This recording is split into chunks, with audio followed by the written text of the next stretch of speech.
জয় শ্রীকৃষ্ণ, রাধে রাধে। আমি পদ্মা বিশ্বাস আবারও এসেছি লাঞ্চের থালি নিয়ে।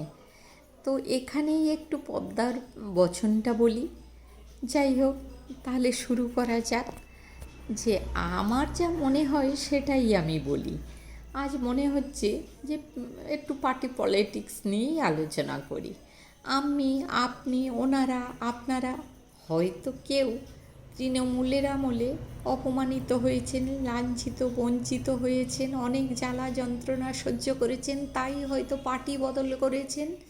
কিন্তু যেই আপনি বিজেপি জিতেছে, আপনি ঘুমিয়ে জেগে ওঠার আগেই যারা জ্বালাতন করেছিল তৃণমূলের আমলে, তারাই বিজেপির দলে নাম লিখিয়ে ফেলেছে।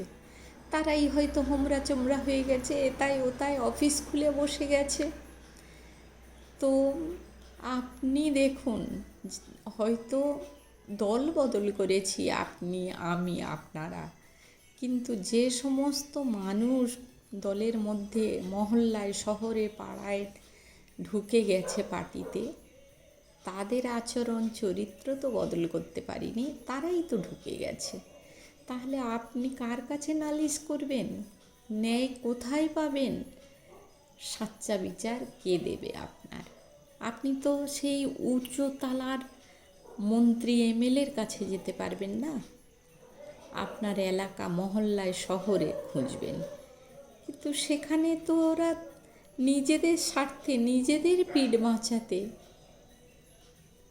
ওরা নেমে গেছে। অনেকেই, সব লোক নয়, অনেকেই।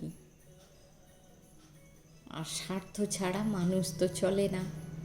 যার যত বেশি স্বার্থ, সে ততই বেশি ঢুকে পড়বে। তো আপনি, আমি, যারা হাউস ওয়াইফ, যারা ঘরের ভিতরে থাকি, সাথে পাঁচে থাকি না, তাহলে আমরা কোথায় সমস্যার সমাধান করতে যাব? এই কথাটা হয়তো অনেকের মিলে যাবে, আমি কারোর উদ্দেশ্য করে বলিনি। আমার যা মনে হয়েছে আমি সেটাই আলোচনা করছি।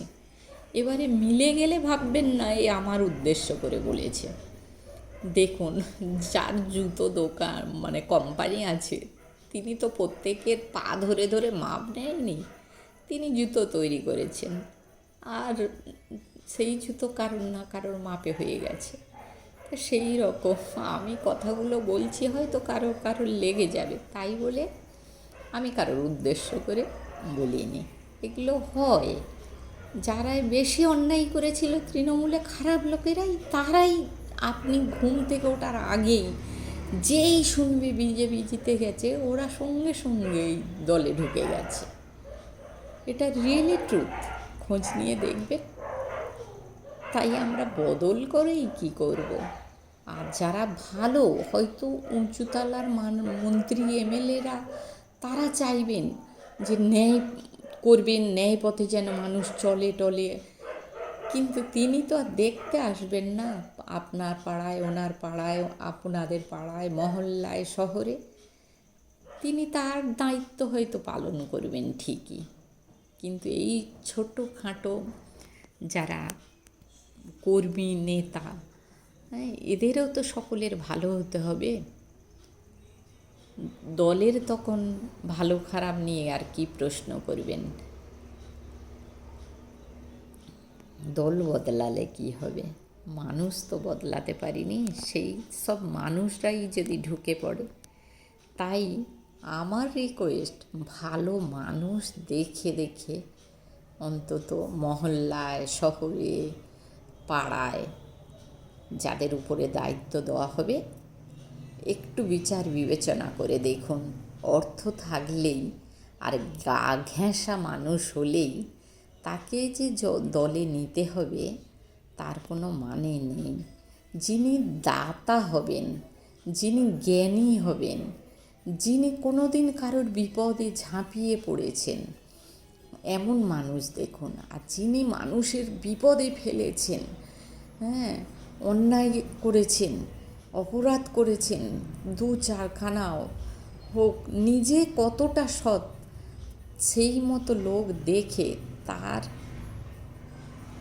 চরিত্র যাচাই করে তবে দলে রাখুন। আমার মন্তব্য আমি জানালাম, এবারে আপনাদের মন্তব্য আপনারা জানাতেই পারেন কমেন্ট করে। যাই হোক, ভুল ত্রুটি হলে মার্জনা করে দেবেন। আমি ভারতীয় নাগরিক, তাই আমার নিজস্ব বলার কিছু তো রাইট আছে। তো আমার যা মনে হয়েছে আমি তাই বলেছি। এগুলো সকলের যে পছন্দ হবে তা নয়, দ্বিমত তো থাকবে, জানাবেন আপনারা। জয় শ্রীকৃষ্ণ, রাধে রাধে। পিতামাতার চরণে প্রণাম জানিয়ে, বন্ধুদের শ্রদ্ধা সম্মান জানিয়ে, ছোট্টদের আদর ও ভালোবাসা জানিয়ে এখানেই রাখলাম।